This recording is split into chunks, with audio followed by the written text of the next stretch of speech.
Quero agradecer ao eterno Deus por mais essa grande oportunidade que Ele tem me dado de estarmos aqui através do programa Semeadores de Fogo para transmitir a santa e poderosa palavra do nosso eterno Deus.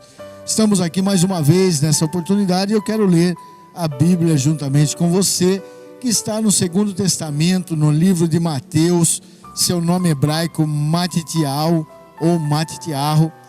Você pode estar aí nos acompanhando no capítulo de número 19 de Mateus, somente o primeiro e o segundo versículo, que nos diz da seguinte maneira: quando Yeshua, ou Jesus, acabou de dizer essas coisas, deixou a Galil, ou a Galileia, e foi para o leste do rio Iarden, ou Jordão, até ultrapassar a fronteira de Yehudá, ou de Judá. Grandes multidões o seguiam e ele as curou ali. Amém. Nós vemos então nessa palavra poderosa os feitos do Senhor Jesus Cristo, do nosso eterno Salvador, que veio a esse mundo justamente não somente para a salvação, que foi o principal objetivo da vinda do Senhor Jesus até nós, pensando na salvação, a esperança dele, e o plano divino é a salvação da humanidade. A Bíblia diz, Paulo escreve, que o desejo do Senhor é que todas as pessoas possam se salvar, todos possam chegar ao conhecimento do Evangelho. Esse é o desejo do eterno Deus, por isso Ele envia Jesus Cristo para nos salvar.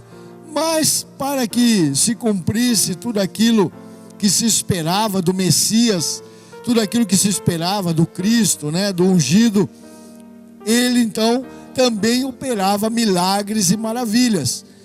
E a Bíblia aqui nos relata o seguinte, que grandes multidões o seguiam, e ainda diz, e ele as curou ali.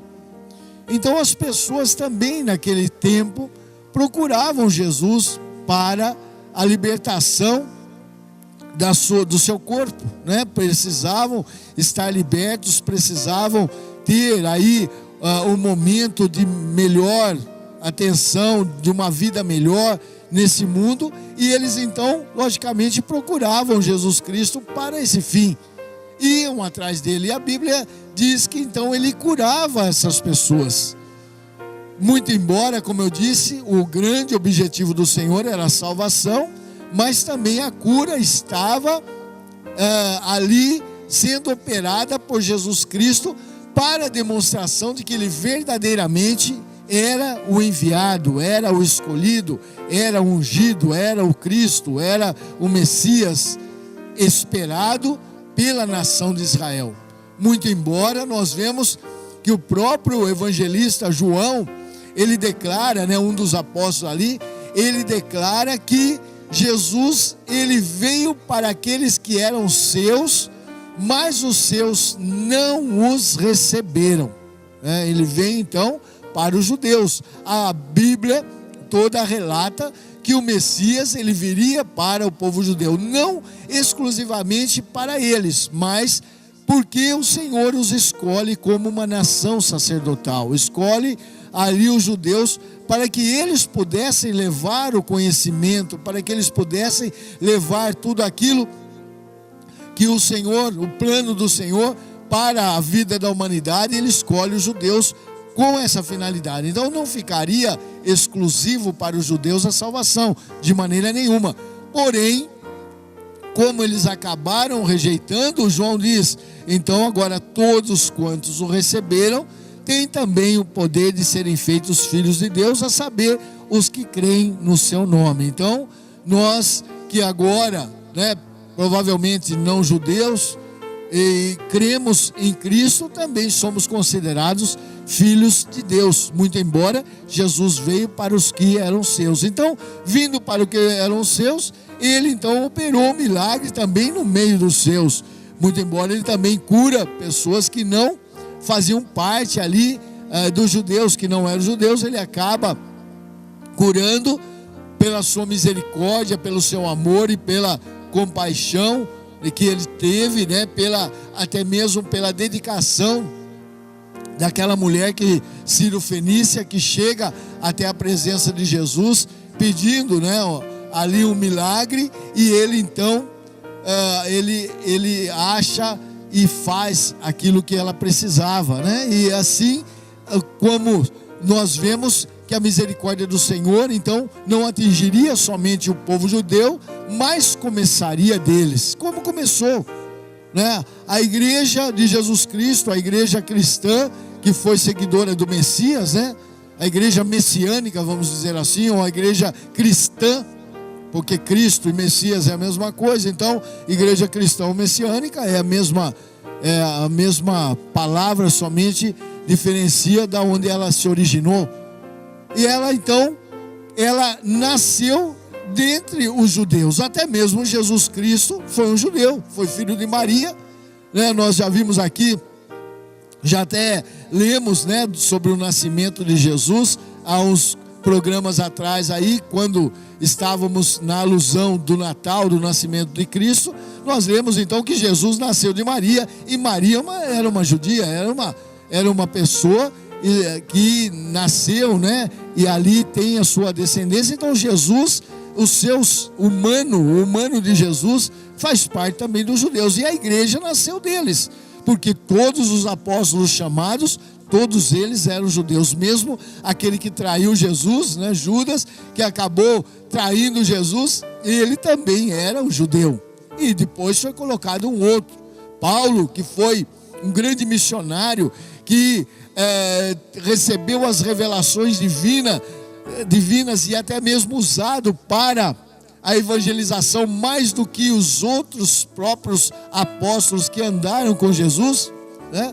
Ele também era judeu, né? Ele era judeu, e assim a igreja começa a nascer a partir dos judeus, né? Ela chega até nós, a igreja cristã, a igreja messiânica, ela cresce e ela inicia-se e ela cresce no seu início justamente com os judeus. Depois, logicamente, foram agregados todos aqueles que também criam, não somente os judeus, mas todos aqueles que viessem a crer, né?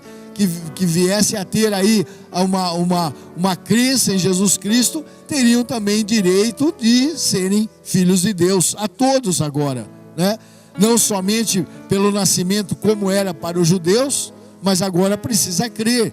Precisamos crer em Jesus como nosso Salvador para podermos receber a salvação. Estamos na era chamada Era da Graça, onde a misericórdia do Senhor nosso Deus tem agido através da vitória recebida ali na cruz por Jesus Cristo, diante da sua morte, diante de todo aquele sacrifício que ele fez. Nós estamos então no momento até muito bom, porque Jesus já morreu, já pagou o preço por nós. Agora nós precisamos ser fiéis, nós precisamos então segui-lo, nós precisamos receber as suas orientações para chegarmos ao céu. Mas o preço já foi pago por Jesus Cristo. Não precisa mais que eu morra na cruz, não precisa nem mesmo eu sofrer, né, martírios, perseguições, muito embora muitos cristãos tiveram, né, muitos messiânicos, vamos dizer assim, tiveram que sofrer desde o início, né?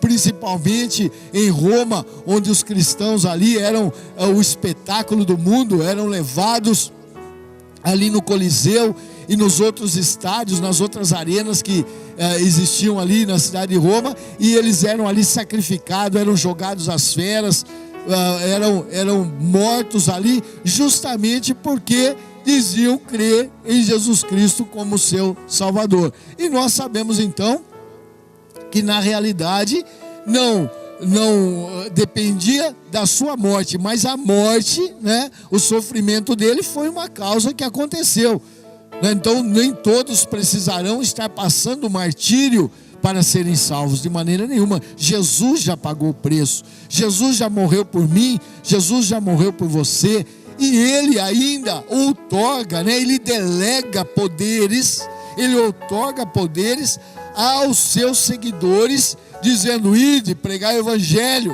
né? Ide, curai os enfermos, e assim por diante. Ele delega os poderes que ele tinha àqueles seus seguidores, primeiro aos apóstolos que estavam mais ao lado deles, depois a todos os seus discípulos, todos os seus seguidores, né? Todos aqueles que estavam seguindo a Jesus. Então nós também temos esse poder que Jesus tinha, né?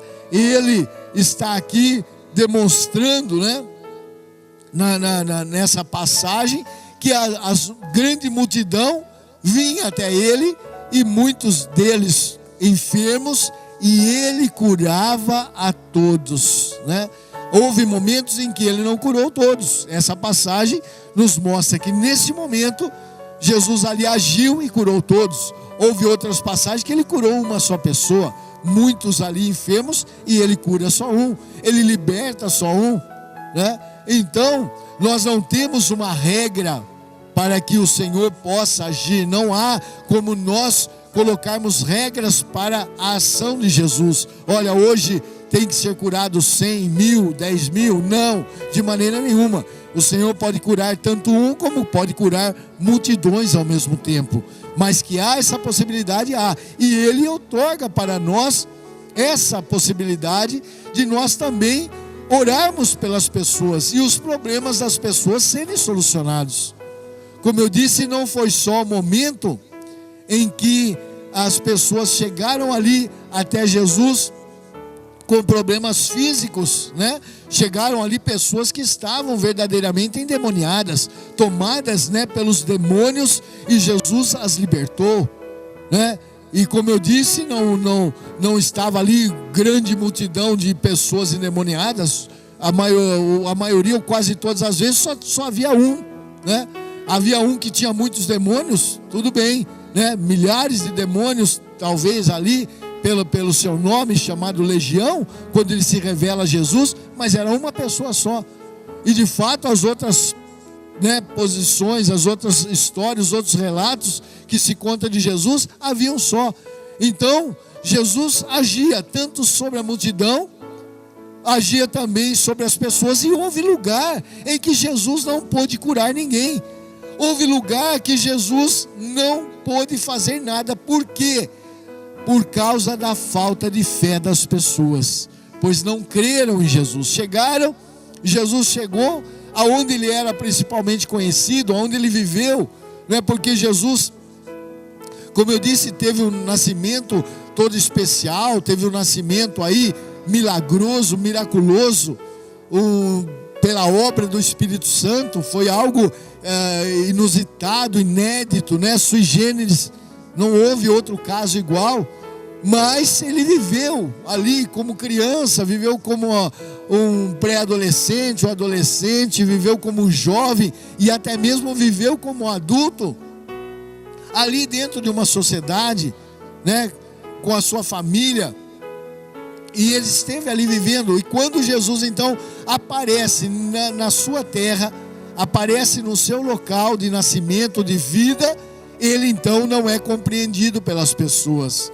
E a Bíblia diz que ele não pôde operar milagres, porque as pessoas não creram, conheciam ele, e ele mesmo chega a dizer isso: olha, é difícil o santo fazer milagre na sua casa, né? É difícil que as pessoas creiam. Por quê? Porque as pessoas o conheceram até 30 anos, né? Até 30 anos Jesus teve uma vida normal, muito embora com uma sabedoria. Nós vemos que quando ele alcança a maioridade de responsabilidade ao Senhor, que os judeus deram, né, 12 para 13 anos, 13 anos mais ou menos, que ele alcança, a Bíblia tem um relato de que ele vai a Jerusalém, na festa da Páscoa, ele vai a Jerusalém, que era o costume de toda a Páscoa, pelo menos o judeu ir uma vez por ano até Jerusalém.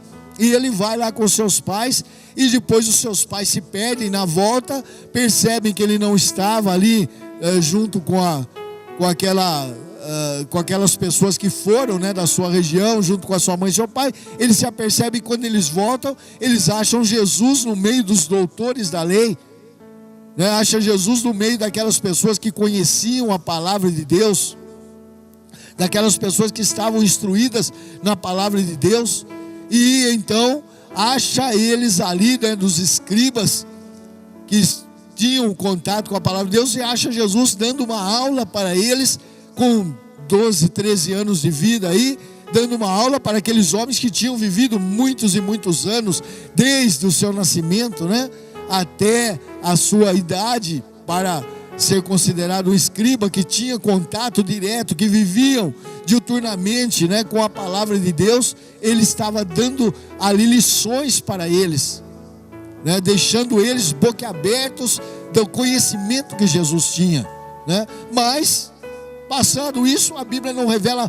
mais nada. Há muitos contos, relatos, histórias, né, que não se há comprovação de que Jesus operou milagres, né, na sua infância, na sua juventude, mas isso daí, biblicamente, nós não temos isso. A Bíblia diz que o primeiro milagre, ao contrário do que muitos dizem, do que muitos até falam, né, folcloricamente aí, invenções de que Jesus operava, a Bíblia relata que o primeiro milagre de Jesus foi numa festa de casamento, né? Foi numas bodas de casamento em Caná da Galileia, onde ele vai lá e ele faz a transformação da água, ele transforma no vinho, melhor do que o próprio vinho que estava sendo servido no início da festa. E a Bíblia diz: Jesus principia assim os seus milagres. Então, dizer que antes disso Jesus já fez algum milagre é estar explorando num caminho aí sem termos provas, sem termos certeza, porque a Bíblia declara fatidicamente que Jesus inicia ali. Então se inicia ali os seus milagres. Antes ele não tinha feito ainda nenhum milagre. Então as pessoas conheciam ele como filho do carpinteiro, provavelmente carpinteiro também, porque os filhos seguiam as profissões dos pais, né? E ele aí já com 30 anos de vida, muitos conhecidos, né? E ele inicia o seu ministério mais ou menos com 30 anos, e foram 3 anos de ministério mais ou menos. E aí então, quando ele volta na sua terra natal, ele não pôde operar milagres porque as pessoas não creram. Aqui na leitura, né, do capítulo 19, no versículo de número 2, diz que as multidões estavam ali e elas foram curadas. Por quê? Porque elas procuravam Jesus com fé. Então nós, para nos aproximarmos de Jesus, nós precisamos ter fé, né? Por isso nós então também recebemos a cura. Então depende da nossa atuação, depende daquele que ora, daquele que intercede, depende daquele que recebeu, que foi outorgado para ele, né, a cura, ou os milagres, ou tudo aquilo que o Senhor passou, né, em frente, outorga, delega para todas as pessoas que o seguissem. Depende dele, mas também depende da fé da pessoa. Se ela não tiver fé, não será alcançado, porque a Bíblia diz que sem fé é impossível agradar a Deus. O escritor que escreve aos próprios hebreus, aos próprios judeus messiânicos, né, ele então escreve: olha, sem fé é impossível agradar a Deus, porque ele espera que todos aqueles que se aproximem dele tenham fé. Então, se você se aproxima duvidoso, se você se aproxima sem ter a fé, você não alcançará nada para a sua vida da parte do eterno Deus. Mas aquelas multidões, né, que a Bíblia menciona na leitura que eu fiz, elas provavelmente se aproximaram com fé, porque quando não tiveram fé, Jesus disse: ó, não se pode operar milagre, né? Não se pode operar milagre. Então, na sua terra natal, muitas vezes as pessoas conhecem a sua vida, então eles deixam de ter fé em Deus, como fizeram com Jesus. Não é diferente com os outros. As pessoas dizem: mas eu conheço essa pessoa, é uma pessoa normal, é uma pessoa natural, eu a vi viver aqui tantos dias, agora ele quer dizer que ele recebeu algum poder de Deus? De maneira nenhuma. Se ele não tiver fé, ele não vai alcançar. Precisamos de fé para alcançarmos as bênçãos, precisamos de fé para alcançar a salvação, né? Porque, como eu disse no princípio, o próprio evangelista diz que todo aquele que nele crê. Então, para crer, precisamos ter fé. Essa fé que nos vai levar à nossa salvação. Essa fé que nos vai tirar desse mundo terrível para estarmos na presença do Senhor, para podermos fazer a vontade de Deus na nossa vida. Então, sem fé é impossível agradar a Deus, mas é necessário que todos aqueles que se aproximem do Senhor tenham fé para poder ser salvos, para poder ser curados. Muito embora o Senhor tenha, a principal vontade do Senhor para as nossas vidas é a nossa salvação. Jesus demonstra isso por várias vezes. Quando as pessoas chegavam a Ele, Ele dizia, viam a Ele para buscar uma cura, e Ele dizia: o teu pecado foi perdoado, Mas para que vocês creiam que o Filho de Deus tem poder na terra para perdoar pecados, eu te digo: paralítico, levanta, seja curado. E assim ele agia, mas primeiro ele olhava na nossa salvação. Por quê? A cura são para os nossos dias aqui na terra, mas a salvação, ela vai para a eternidade, porque um dia vai se findar, um dia para nós se finda o nosso tempo aqui, e se nós não garantirmos a eternidade, de nada vai valer. Mas que o Senhor possa falar no seu coração: se você tiver fé, você será salvo. Se você tiver fé, você será curado e os seus problemas resolvidos. Assim eu agradeço essa oportunidade, em nome de Jesus, amém.